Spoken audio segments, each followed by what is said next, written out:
He stopped answering my calls, and the next time I saw his face, he was smiling in someone else's photo. I remember that night too vividly, the way certain kinds of pain brand themselves into your memory. My hands were shaking, not from anger, but disbelief, because what I was looking at wasn't supposed to be real. The glow of my phone screen cast this cold, white light on my face, and there he was, laughing, head tilted back, his arm resting just a little too easily around her shoulders. The girl he had once described as the neighbor who barely knows me.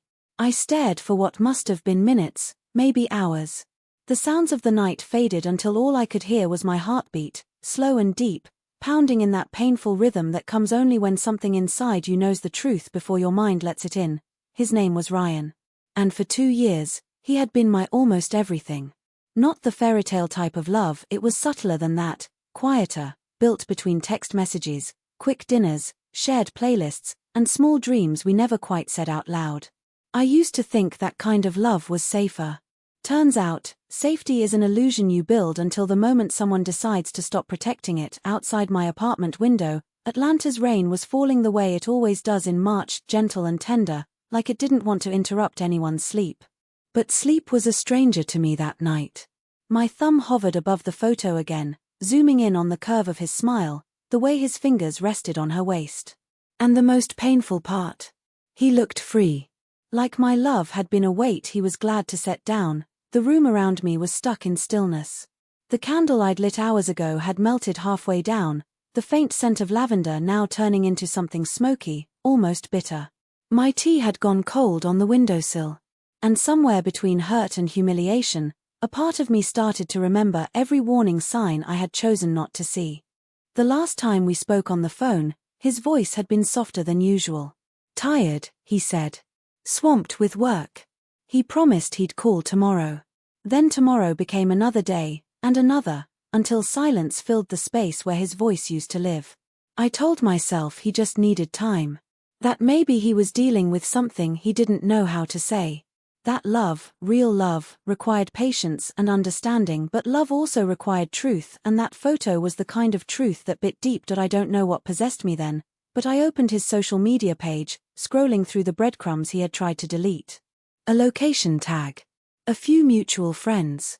And there it was, the address of a party in Midtown. I didn't even know he was the kind of person who went to those anymore. He used to tell me crowds drained him, that he preferred quiet nights. Funny how preferences change when someone new is involved. I didn't plan it. I wish I could say I thought it through, weighed the consequences. But heartbreak doesn't move in logic, it moves in impulse, in the desperate need to see what's real when your world tilts suddenly sideways. I threw on a coat, grabbed my keys, and drove into the city rain. The streets blurred through the windshield, each red light feeling like an accusation. Every song that shuffled on the radio felt like a cruel inside joke.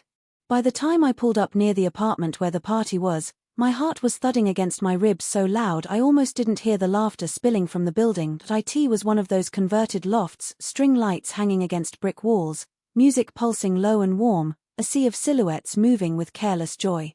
The kind of atmosphere that feels both intimate and detached, like everyone's performing their happiness for each other.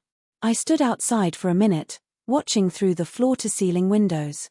Then, just as I was about to turn away, I saw him, Ryan. In his dark blue shirt, the one I'd given him last Christmas. He was smiling, spinning her around with a kind of lightness that didn't exist in the way he used to look at me. The girl, the neighbor, was laughing, her head thrown back, hand over her mouth, as if the world had never broken her heart. And for a second, I actually felt sorry for both of us. Me, standing in the rain, chasing ghosts of promises he no longer remembered. Her, blissfully unaware that the man she was dancing with had spent the last few months swearing to another woman that she barely existed. I remember gripping the strap of my bag, my nails pressing so hard against my palm it left little half-moon imprints. And then something inside me just gave way. I pushed through the door, the air inside was heavy with perfume, sweat, and liquor. Music thumped through the walls like it had a heartbeat of its own. My eyes searched for him, and when they found him, his did not look surprised. He looked cornered. "Lena," he said, stepping forward, confusion spreading across his face like a slow crack in glass. "What are you doing here?" I almost laughed. What was I doing there? That's the kind of question people ask when they already know the answer. I was about to ask you the same thing, I said quietly. The girl turned around then. She looked younger than me by a few years, pretty in that familiar, effortless kind of way. Her smile faltered as soon as she read the silence between us. I'm sorry, she muttered, glancing at Ryan. I didn't know you had company. She's not company, I said before he could answer. She's the woman he told me he barely knew. The words hung in the air, heavier than the bass pounding from the speakers. A few people nearby turned their heads, sensing tension. Ryan rubbed the back of his neck, a habit I had once found endearing back when it was just nervous sincerity, not avoidance. It's not what it looks like, he said, voice breaking slightly. I tilted my head. Then tell me what it is. He hesitated, eyes darting between us. And that hesitation was the confession I didn't need spoken. Because silence can be louder than the deepest truth. That's when something unexpected happened. The girl, whose name I later learned was Myra, crossed her arms and said, "You didn't tell me you were still seeing someone." Her tone wasn't angry, just disappointed. Almost like she, too, had believed a version of Ryan that only existed in his words. Wait, I said slowly, something beginning to shift in me. You mean he didn't tell you about me either? She shook her head. He said he got out of something complicated months ago. Complicated. That's what I had been reduced to, an inconvenient footnote in a story he was rewriting. In that moment, between the muffled music and the murmurs around us, time stretched out thin. And then Myra looked at him again, eyes narrowed like she was seeing him clearly for the first time. She didn't need me to say more. She just left. Ryan reached for my arm, but I stepped back. My skin buzzed where his fingers almost touched. Lena, please, he said, it's not what you think. I wanted to scream, to cry, to demand explanations, but what do you ask someone who's already chosen the lie over you? So instead, I stood there and asked something far simpler. Who are you when I'm not around to believe in you? He didn't answer. The drive home was quiet. The rain had stopped, but the city glistened with its memory. In some strange way, I felt both shattered and steady, like the truth had burned away the last of my illusions. But as I turned onto my street, a thought crawled into the quiet spaces of my mind, something small but sharp, like a splinter, because while standing in that room, when his eyes first met mine, I had seen a flicker of something. Not guilt. Not regret. Something closer to fear, and I would soon learn why. When I was a child, my world was small, contained within the soft hum of a ceiling fan, the distant laughter from the neighborhood park. And the scent of my mother's jasmine hair oil. She was a woman of quiet habits and careful sentences. Every morning, she'd hum gospel tunes under her breath while boiling tea leaves, her voice the first sound I'd hear as sunlight crawled up my bedroom wall. Our lives revolved around pattern, morning prayer, breakfast on the porch, and then her lingering goodbye kiss before I left for school. If love were measured by constancy, I grew up drowning in it, but love, as I have since learned, can be built on a secret and still feel true. That week after the party, I drifted through days like a piece of laundry left out in the rain, heavy, slow, and cold. My mother noticed the change before anyone else. A tea breakfast, she watched me stir sugar into my tea without sipping it. Her eyes, a dark shade of brown soft enough to hide questions, studied my silence. Ryan, she asked eventually, in that gentle way she always did when life bruised me. Ryan, I repeated, as if the name itself stung my tongue. He's gone. She said nothing. Only reached across the table and touched my wrist. That's how she expressed her love, quietly, without invading space. But as comforting as her presence was, it could not stop the noise in my head. The photograph. The lies. The distance. I began replaying everything from the beginning, the stories Ryan once told me about his life, his parents, his neighborhood. The pieces didn't always match, but I had never noticed before. Maybe because I didn't want to. He had always been evasive about visiting my home, though. I don't want to make things weird with your mom, he'd say, shrugging. She seems protective. She was. But that was her role. I grew up with no father around, so her protection often felt like a small fortress around us. It was always us, never me. When I was younger, I used to ask about him. My father. She would pause, just a fraction of a second, then say the same rehearsed sentence. He wasn't ready for the kind of love that needed patience. It sounded poetic then. Much less so now. That evening, I sat in my old room, thumbing through the dusty photo albums she kept at the top of the wardrobe. I found our usual pictures, birthdays, school plays, my graduation.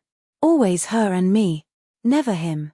But something caught my attention on one of the earlier pages. A picture I had somehow never looked at closely. It was taken at the hospital, the day I was born. She looked exhausted but happy, her hair in disarray. The nurse held me, swaddled tight. But standing in the background, partially cropped, was a figure of a man.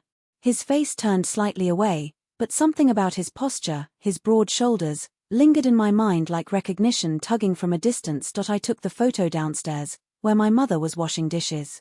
"Mama, who's this?" She glanced only briefly before replying, "Someone from the hospital staff." But her tone was off.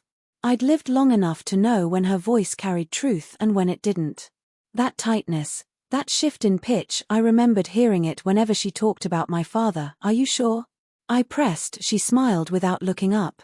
"I'm sure, sweetheart." That smile didn't reach her eyes. I let it go, for then.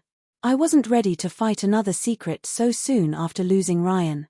But it nested somewhere deep inside me, joining the quiet weight I carried days past. My mother kept her routines, humming the same half-forgotten melodies, while I kept checking my phone like a bad habit I couldn't shake. Ryan never called. I told myself I didn't care, but I still memorized the number of hours since his last message. One evening, while scrolling, I landed on Myra's profile, the woman from the party. Maybe it was curiosity, maybe it was that strange ache that makes you crave even the things that hurt. Her photos were ordinary: brunches, sunsets, a smiling dog. But buried between them was one image that stopped me cold. It was an older photo, tagged from almost a year ago. A small family gathering. And standing there, in the background, was that same man from my baby picture, the same posture. The same slant of shoulders. The caption read, "Dad's birthday dinner. The best man I've ever known." I stared at the picture until my throat tightened. My mind fought to piece together the impossible because something about her face, now that I really looked, felt familiar: the curve of her jawline, the dimple near her right cheek. Then I saw the date. And something cracked quietly inside me. We were only 3 months apart in age. The phone nearly slid from my hand. My tea tasted of metal. Was it possible? Was this man, the one Myra called her father, the same man who had been in my mother's hospital photo? I pushed the thought away, convincing myself it was coincidence. But denial only lasts as long as confusion does. Once you start asking questions, truth begins to appear in places you don't want it. The next morning, over breakfast, I asked my mother again. "Did you ever know a man named Daniel Ross?" Her spoon clinked too loudly against the bowl. A pause stretched so thin I thought it might break. "Where did you hear that name?" "Someone mentioned it," I lied. She swallowed hard, then whispered, "That's not a name we speak here." As if there were ghosts hidden inside our walls that night, I couldn't sleep. The house creaked in that way it does when secrets live in the floorboards. I found myself standing in the hallway at 2 a.m., staring at the storage chest at the end of the corridor. It was one she never let me touch. Old things, she'd always said. "Nothing you need." But I needed something now. Anything. I lifted the lid. Inside were letters, bundles of them, bound with faded ribbon. The top one had a man's handwriting. My fingers trembled as I unfolded the first page. The words blurred, but one phrase burned sharp: "I wish I could hold her, even if you'll never let her know I exist." The letter was dated 1999. The year I was born. My breath caught. That moment, I didn't fully understand what I had found, but instinct told me it was the beginning of a truth that would change everything, and somehow, deep down, I knew Ryan's betrayal was only the spark. The fire had begun much earlier, years before I even understood what deception looked like. When my mother moved in her room later that night, I panicked and closed the box, slipping back to bed like a thief. But I didn't sleep. I lay there staring at the ceiling, listening to her footsteps creak across the floorboards, and wondered what else she had kept hidden under the name of love. The next morning, sunlight painted the kitchen walls in quiet gold. My mother stood at the counter, pouring coffee into 2 chipped mugs, the same way she had done for years. Except this time, I couldn't look at her without hearing the words from that letter echoing in my head. "I wish I could hold her, even if you'll never let her know I exist." There are sentences that rearrange the shape of your heart without raising their voice. That one did. Every gesture of hers, the soft smile, the hum while stirring sugar, seemed suddenly rehearsed. Too perfect, too neat, too practiced. She slid a mug toward me. "You were up late," she said. "A simple observation. Couldn't sleep," I replied. My voice sounded strange in my own ears, measured, cautious. She nodded once, looking at me longer than usual. Something behind her eyes shifted, like she could sense that the air between us had changed. But instead of asking, she simply said, "You should take a walk. The garden looks alive again after last night's rain." That was her way of saying, "Don't sit here staring at me with those questions you're too afraid to ask." So I went. The garden behind our house was small and old, fenced with peeling paint and climbing vines. My father's absence had made my mother tend it twice as much. She always said plants don't abandon you, they only grow toward whatever light you give them. I used to find that comforting. Now, the metaphor felt defensive. As I brushed my fingers over the wet petals, I thought about the man in the photograph. The man named Daniel Ross. The letters hidden under lock and dust. I pictured my mother late at night, holding those papers, deciding not to tell me whatever truth they carried. Why? Was she protecting me or herself? The fence creaked behind me. I turned. It was Mrs. Green from next door, a sweet old widow who had lived there longer than either of us. She leaned over the fence, holding a basket of lemons. "Haven't seen you around much lately, Lena." "Been busy," I said. She smiled knowingly. "Busy or heartbroken?" I gave a tired laugh. "Both, probably." She handed me a lemon. "Your mama raised you strong.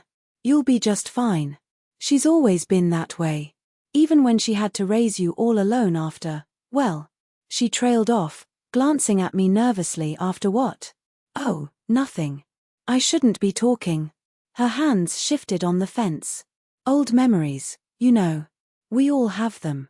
"Mrs. Green, please," I said gently. "What do you mean?" The older woman sighed, lowering her voice.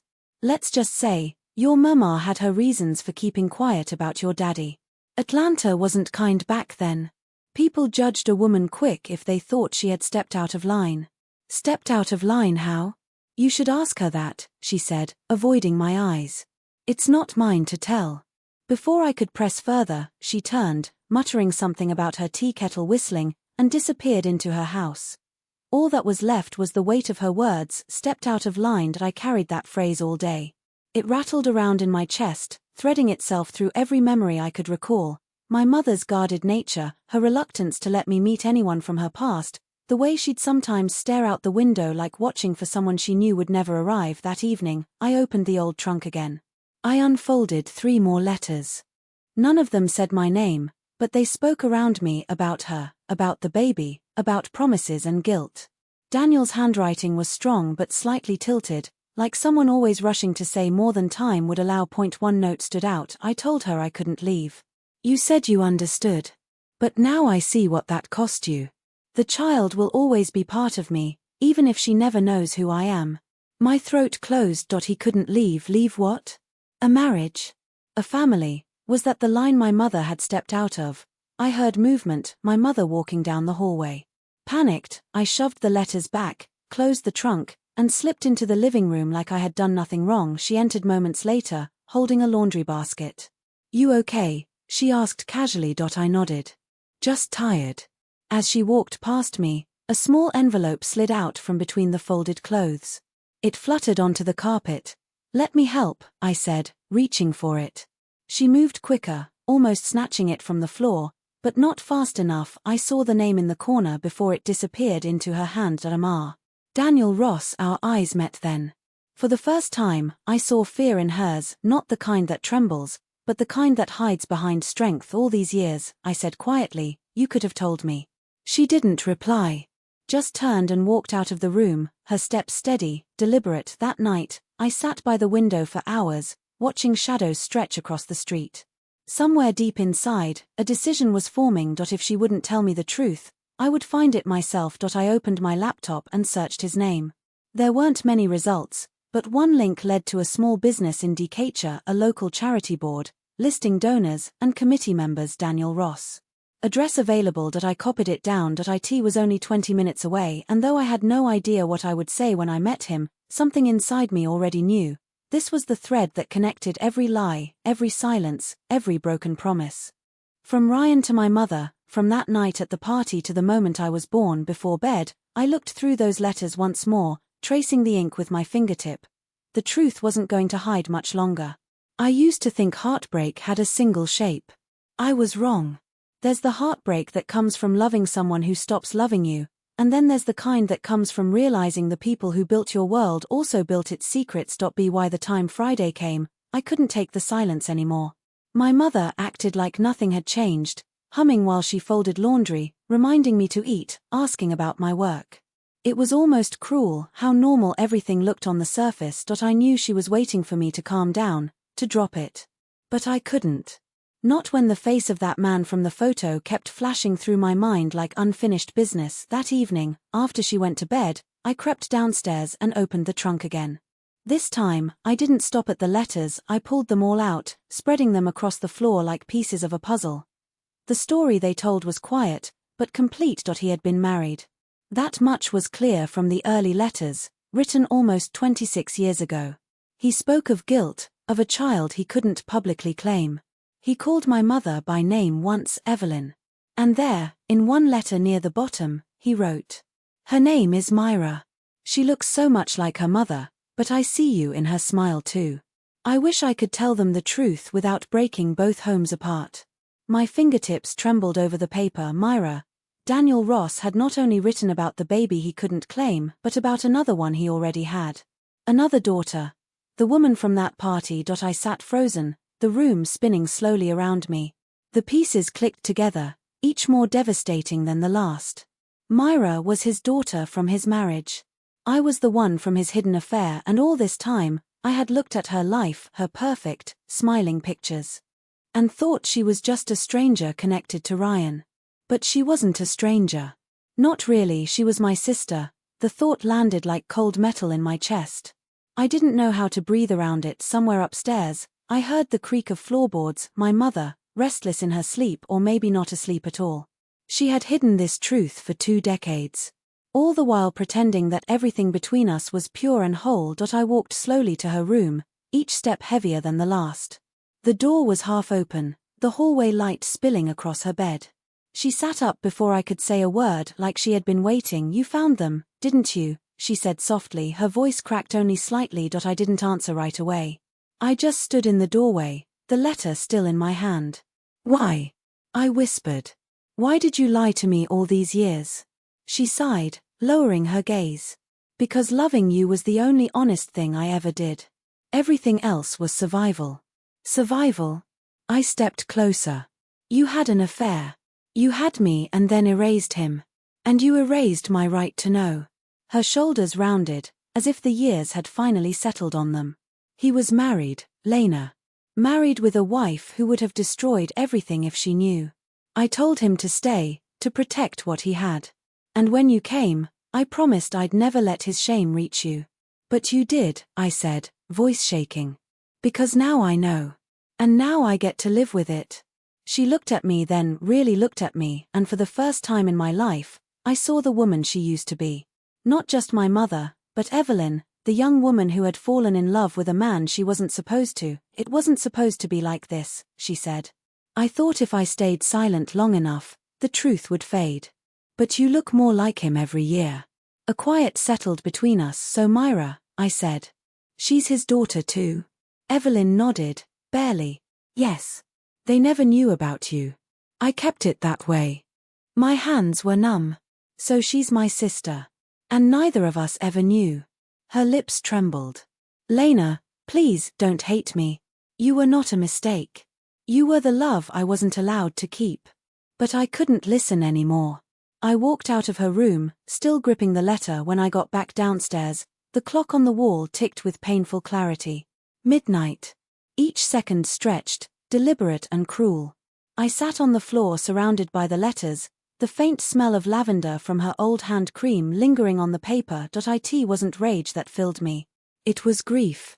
Real grief, the kind that doesn't scream, just sits quietly in your bones and refuses to leave. On some level, I understood her. Maybe even pitied her.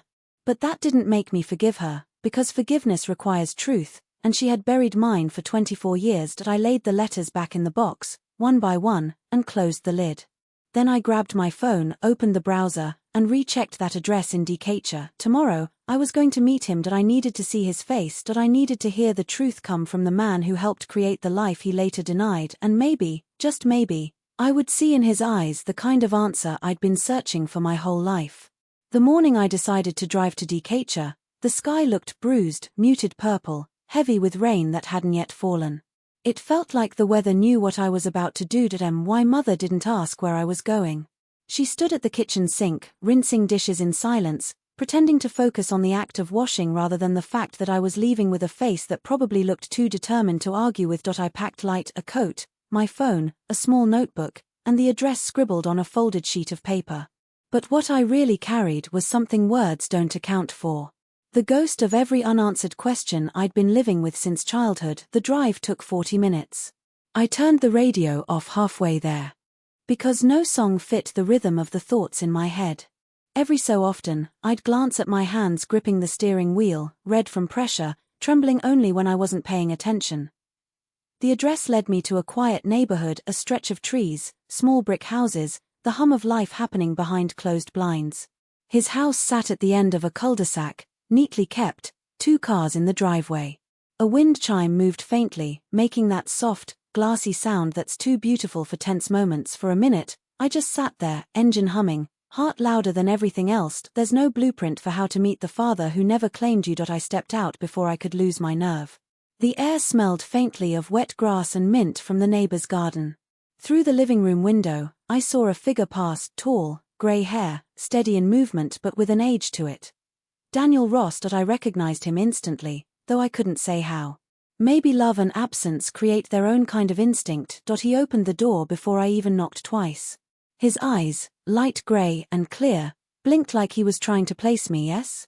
My voice failed me for a second. Finally, I said, Mr. Ross. He nodded. That's me. How can I help you?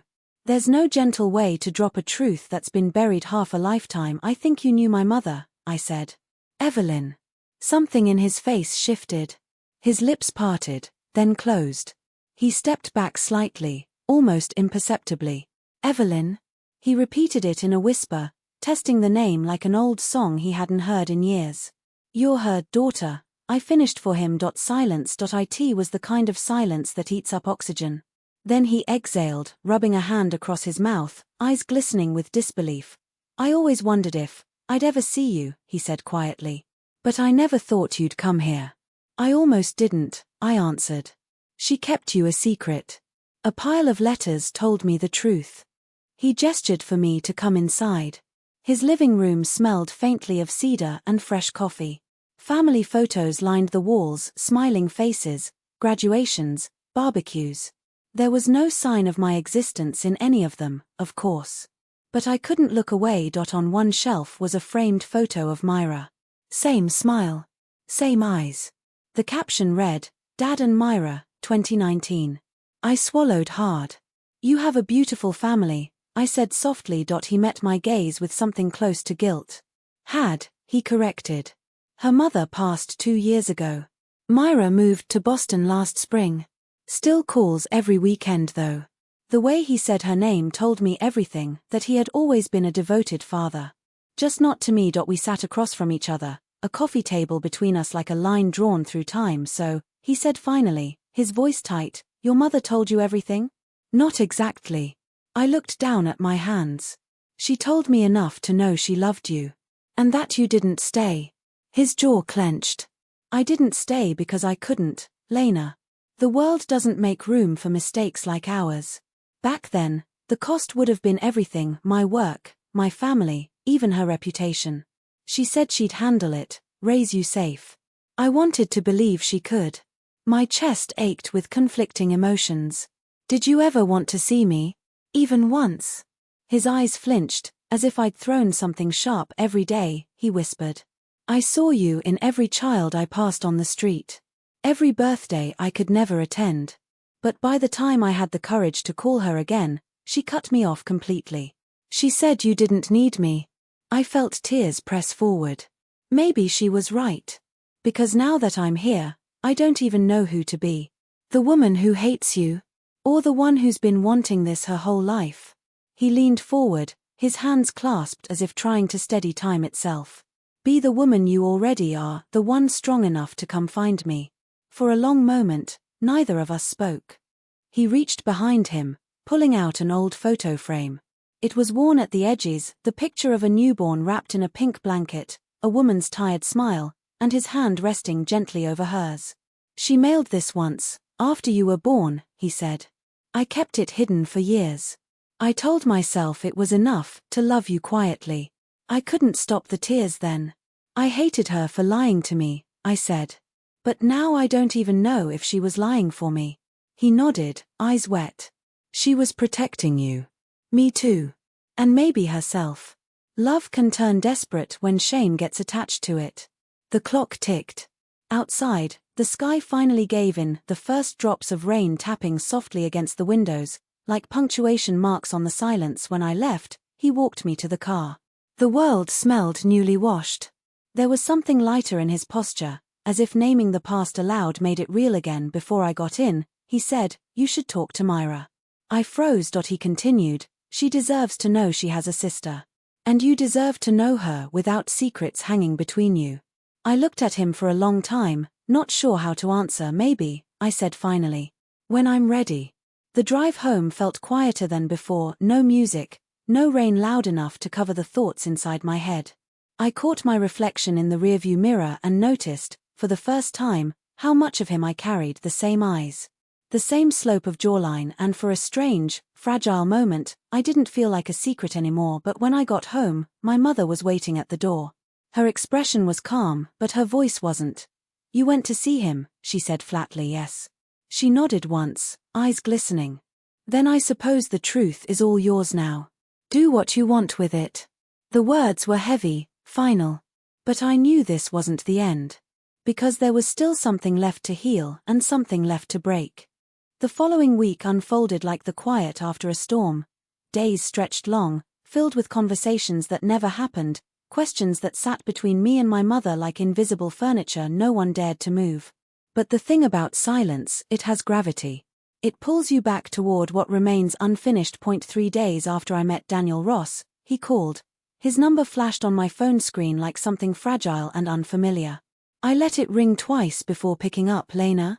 His voice carried that same careful steadiness, the kind that belongs to a man who spent his life hiding regret behind politeness. Hi, I said, my voice softer than intended. I hope I'm not overstepping, he continued quickly, but I haven't stopped thinking about our talk.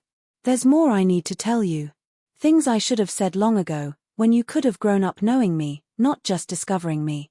My throat tightened. Then say them now. He hesitated.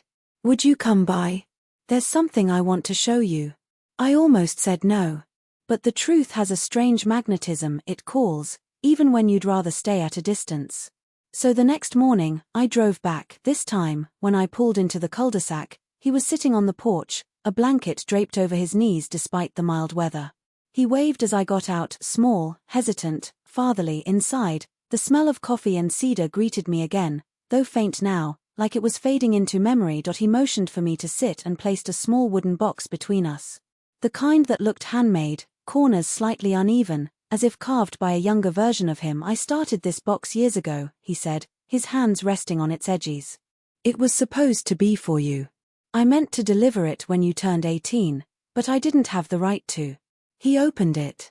Inside were little fragments of a life I never knew I had: birthday cards with no addresses, a silver bracelet, yellowed photos, even a newspaper clipping about a charity event where my mother's name appeared. Beside his, she asked me not to contact you, he said. Said she wanted to protect you from shame. I let her. But not because I didn't care. Because I was a coward. I ran my fingers across the cards. Each message began the same. My Lena. Do you know what it's like, he continued, voice trembling, to tuck away love until it becomes dust? To watch someone else raise the child who looks like your reflection and know the best you can do is remain a whisper. His words hit something deep, almost unnameable. You could have chosen differently, I said quietly. I could have, he admitted. But choosing her, the mother of my other daughter, was what honor demanded. Staying away from you was what guilt demanded. I've been paying both prices ever since.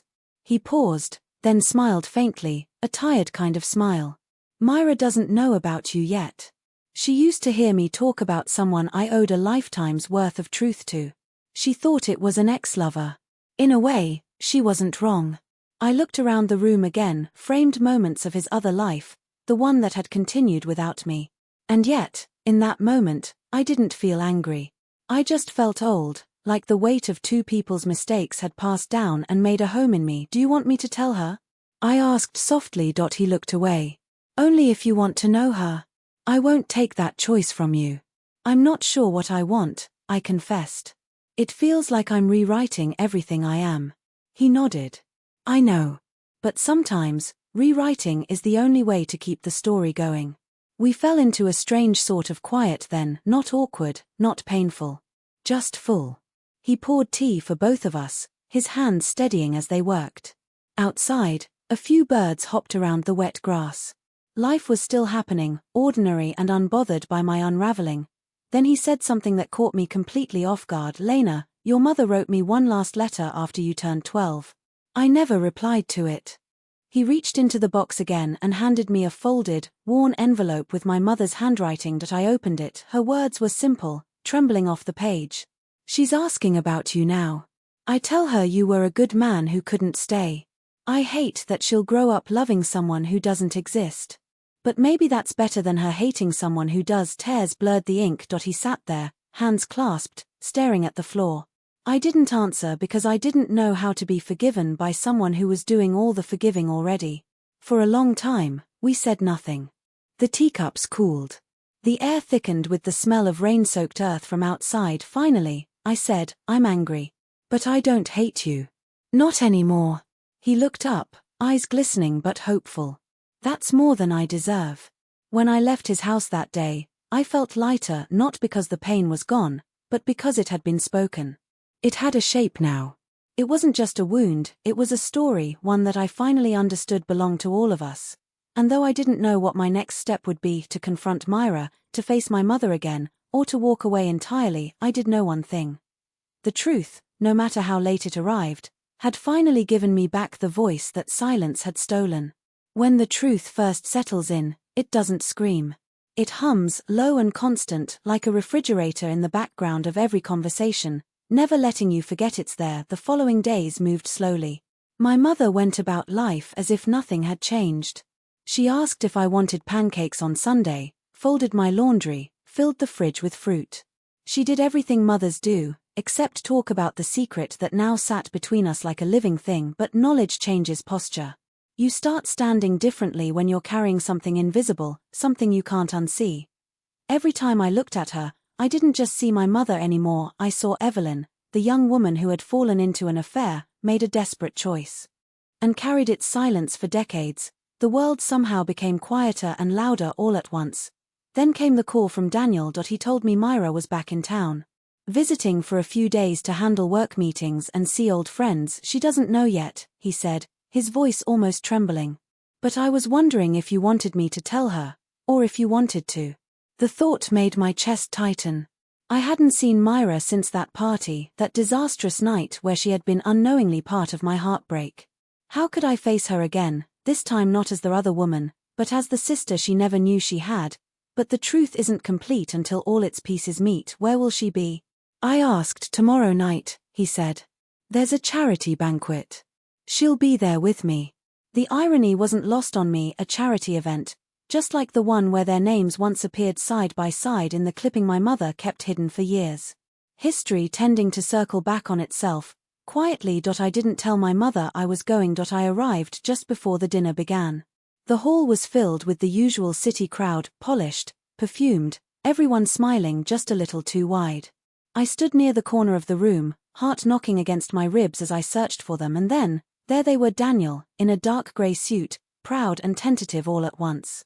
Beside him, Myra, elegant, confident, her laugh filling the room. It was surreal watching her now, knowing the blood between us. I didn't approach immediately. I watched them a while longer, memorizing how they looked together. Then she saw me. Recognition flickered across her face, a frown, confusion, then a quiet realization. She excused herself from the table and came toward me. "I know you," she said softly. "Yes," I whispered. From the party, her expression tightened. "That night was a mess. I'm sorry for that." He lied to both of us. I nodded. "He did. But that's not why I'm here." Her eyes narrowed, curious rather than defensive. "Then what is it?" I glanced toward Daniel, who was watching us across the room. His expression was strained, almost pleading. "Myra," I said, lowering my voice. "There's something you need to know. About your father. About me." She stiffened. "What about him?" I took a breath that felt like it might break me. "He's my father too." Her face went pale. For a few seconds, she said nothing at all, just looked at me like she was trying to recalculate the world in front of her. "What?" she finally managed. "I didn't know either," I said quickly. "Not until recently. My mother, Evelyn, she interrupted. "As in, his colleague from years ago?" "Yes." She stepped back, speechless. The air around us seemed to stretch thin. Daniel approached then, slowly, as if walking into the eye of a storm. "Myra," he said quietly. "It's true." The noise of the room faded. People around us kept talking and laughing, unaware that 3 lives were quietly being rewritten under soft ballroom light. Myra's eyes filled instantly. "Why?" she asked him. "Why would you do that to Mom?" He took her hand gently. "I was a different man then. Weak and selfish. I've lived with the shame of it every day." "And her?" she asked, gesturing at me. "She had to grow up with half a story because of your choices." I wanted to speak, to stop her anger from turning toward me, but I couldn't find the right words. Daniel's voice trembled. "You both did. And no apology will ever fix that." There was a small silence. Then Myra turned to me again, her voice breaking as she said, "You knew first."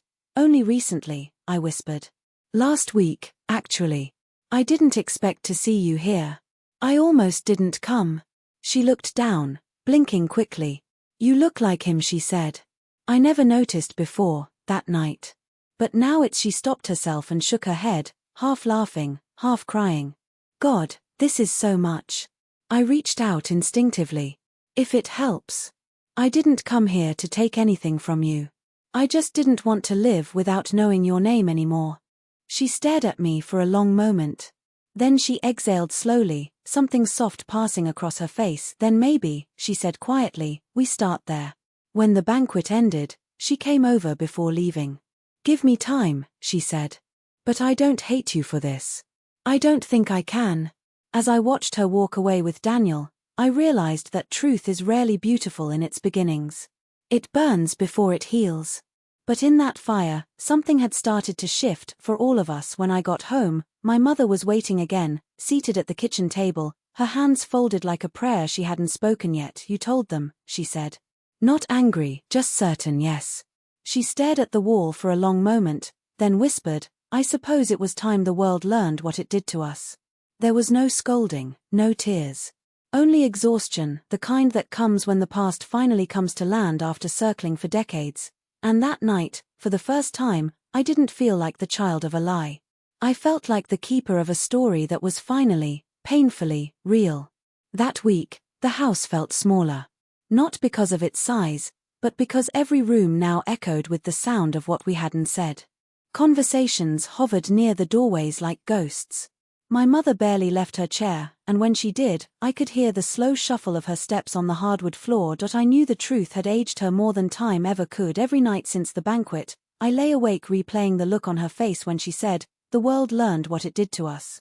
It was a strange sentence, filled not just with guilt, but also with something heavier, something like sorrow for choices forced upon her. By Thursday, I couldn't bear the silence any longer. She was sitting at the dining table again, her fingers tracing the rim of a cold teacup. The air smelled faintly of the lemon candles she always lit when she was anxious. "Mom," I said softly, walking closer. "We can't keep pretending like it's over." She didn't look up. "I know."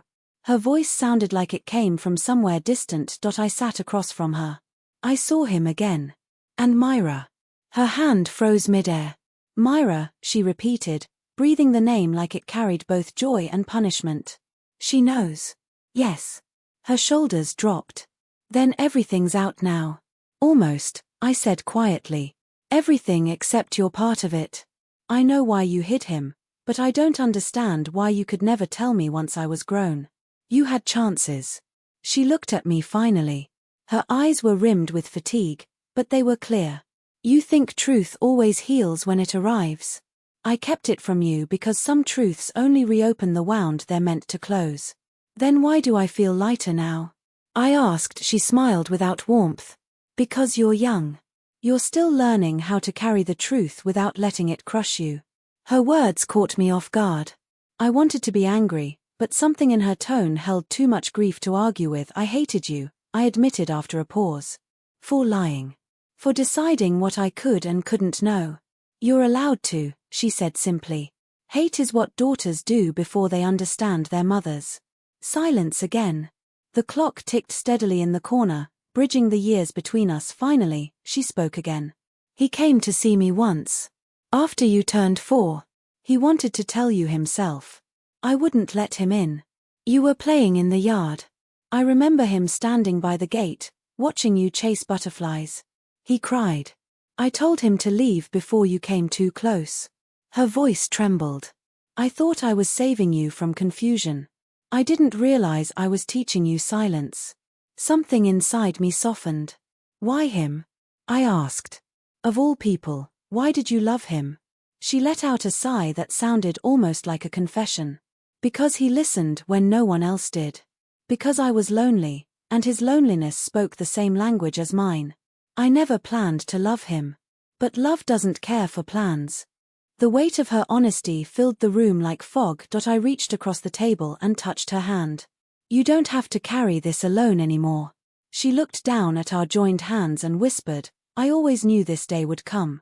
I just prayed you'd forgive me before it did. I squeezed her fingers gently. Forgiveness isn't a moment. It's the space that comes after understanding. Her eyes shimmered with tears she didn't let fall. For the first time, we both breathed in the same rhythm, slow, steady, human. Later that night, after she went to bed, I found the box of letters still sitting where I'd left it. I considered burning them, thought about how freeing it might be to let the smoke erase history. But I didn't. They felt too sacred to destroy. Proof that love, even imperfect and forbidden, had existed. Proof that despite everything, my life had come from something deeply human. I tucked them back into the box and placed it on the table, next to one of my childhood photos. When my mother came down in the morning, she paused at the sight of them. What will you do with it? She asked quietly. I don't know, I said. Maybe someday I'll give it to Myra. Let her decide what parts of our story deserve to survive. She nodded slowly, a soft smile trembling on her lips. Maybe that's what love is at the end of it all, letting someone else carry the truth without telling them how heavy it might be. The sun was rising then, gentle light spilling across her face, and for the first time in years, she didn't look guilty. Just human, tired, but unburdened. And as for me, I finally felt the ground beneath my feet again. Solid, honest, real. What came next, I didn't yet know.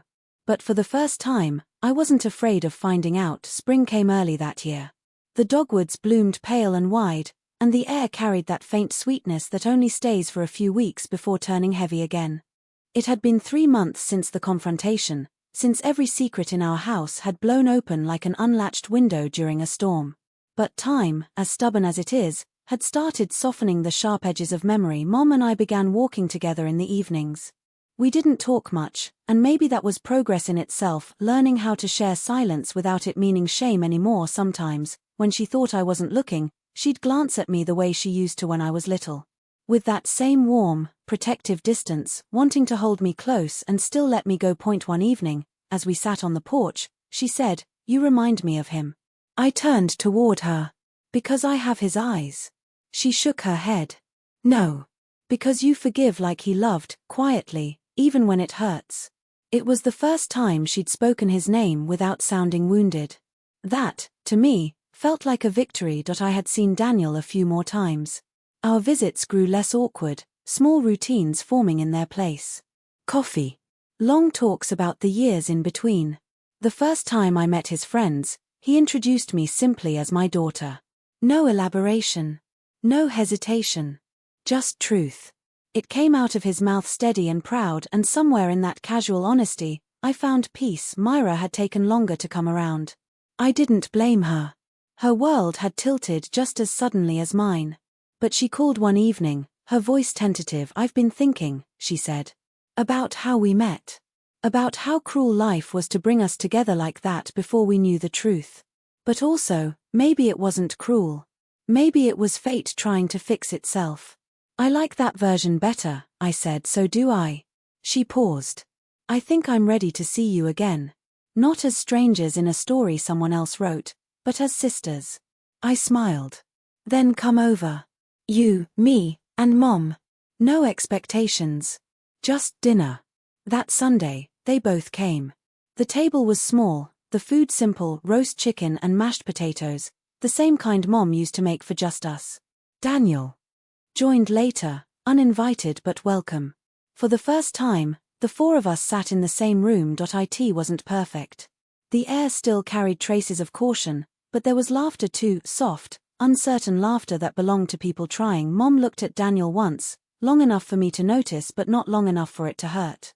He nodded slightly, like two veterans acknowledging a battle long ended. After dinner, Myra and I went for a walk.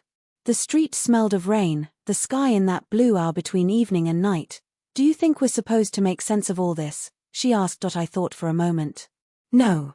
I think we're just supposed to live with it until it stops feeling heavy." She tucked her hands into her pockets. "You're calmer than I expected." "I spent too many years learning to survive half the truth," I said. "Now that I have the full picture, the least I can do is live honestly." She smiled at that. "You got that from her, Evelyn. That calm under fire." I hadn't realized until then that hearing my mother's name from her lips didn't sting. It sounded right. Like we were both reclaiming something together. Life didn't transform instantly after that. The days still came slow, full of work, errands, phone calls, and quiet evenings. But the difference was this: I no longer felt like I was walking through borrowed life. It was mine now, messy, incomplete, but real. Mom sold the house that summer. "Too many memories in its walls," she said. We found her a smaller place nearby, a garden apartment with enough light for her plants and enough space for peace. Before she moved, I helped her pack. At the very bottom of the trunk, I found one last letter, unopened. Daniel's handwriting. It was dated 2 years ago, before all this began. The envelope read simply, "For when it's time." I handed it to her. She looked at it, smiled faintly, and tucked it into her coat pocket. "Maybe someday," she said. "Right now, silence feels kinder." When she left the next day, I watched her car disappear down the street. It struck me suddenly that the woman who had kept the truth hidden from me for so long had also given me the strength to face it when it came. And maybe that's what motherhood really is, not about being flawless, but about enduring the weight of your mistakes until your child is ready to hold them with you. That night, I sat alone on the porch, the dogwoods whispering in the breeze.